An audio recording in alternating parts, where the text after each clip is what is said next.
আজকে দুপুরে গরুর মাংস রান্না করছি। এখন বলবেন আলু দেখা যায়, আলু আসলে অ্যাকচুয়ালি আলু ঝোল আর মাংস এভাবে পাতলা করে রান্নি, কারণ আলু আমাদের বাচ্চাদের দিতে হয়। সবকিছু মিলে দিলে আর মাংসের পরিমাণ ও বেশি ছিল, হয়তো বা দেখা যাচ্ছে না। এটা কি করব আমি, কারণ সবাই পাতে বেশি বেশি করে মাংস নিয়ে নিচ্ছে, দেখাচ্ছি।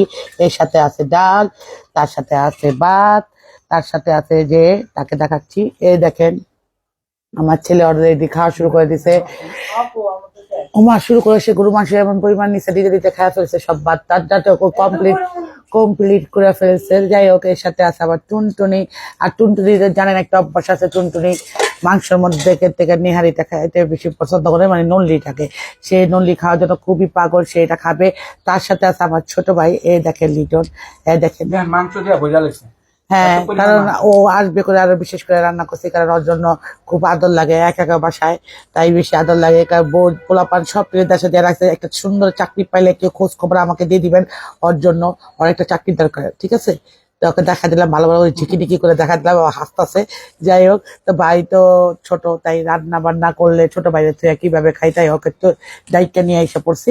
তার সাথে আছে এই যে আমার একমাত্র জামাই, সেও খাইতে বসছে মাংস দিয়ে। আচ্ছা তুমি বলো তো তরকারিটা কেমন হয়েছে? না হলো খুব মজা হয়েছে, কারণ নাহলে তোমার লোক ঝগড়া হইতো। কেন লেগে জানো, আজকে বহুত কাজের ঝামেলা লাগছিল, বুঝছেন? পানি ছিল না, পানি আস্তে আস্তে মাংস ধোয়ার চিন্তা, অনেক দেরি করে রান্না করছে, তাই ডাল বাতি আর গরুর মাংস রান্না করছি। এই তো বাবা, এটা কি তুমি মুখে রেখে খেতেছ? তোমার গরু মাংস তোমাকে তো মতো লাগবে সেটা আমার জানা আছে ভালো করে, কারণ লেখা তুমি গরু মাংস রানলে অর্ধেকই দেখি আর মাংস কম করে, সবগুলা করার থেকে বেশিরভাগই তুলে তুলে ওই খায় ফেলছে, বুঝছো? ঘুরছে আর তুলে তুলে খাইছে, এই দুঃখ আমি করে রাখি।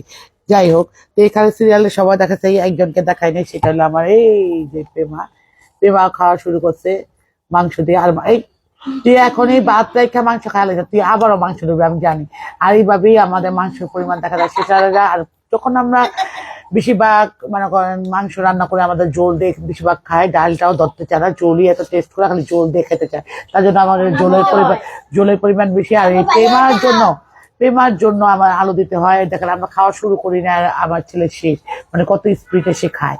তো যাই হোক, এটা দেখালাম। এবার ওরা আমি নিয়ে নিলাম, অবশেষে আমিও খাওয়া শুরু করে দিই। যাই হোক, আমার কাছে না গরু মাংস খুবই মজা লাগে, মুরগি মাংসের থেকেও বেশি গরু মাংস। আর মুরগি মাংস হলে দেশি মুরগি একদম ডিমালা হলে খাইতে ভালো লাগে। কালকে অনেক মাছের বাজার করছি, কিন্তু আজকে রান্না করা হয়নি। আর মাছের সাথে তরকারি মরকারি দিয়ে রান্না করা আর সময় আরো দেরি লেগে গেতে হয়, এরকম লাগছে। আর খুবই ঝামেলায় আসলাম আজকে। এখন ভাতটা খাই, বিসমিল্লাহ।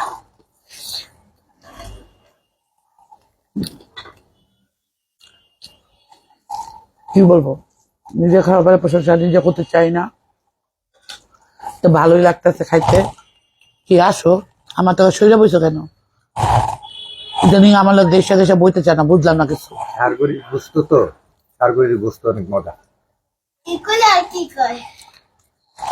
আমি আমার গইছে বলে তুমি সারগুরুর কথা বলে খায় সেটা বলে, তুমি খাওয়ানো কথা বলছো না, আমার কইছো সারগুরু মাংসের কথা বলি। আসতেছো আবার। যাই হোক, আপনার কথা বলার অন্য আবার ঝগড়া আছে। তো ভালো থাকেন, দোয়া রাখেন, আল্লাহ হাফেজ।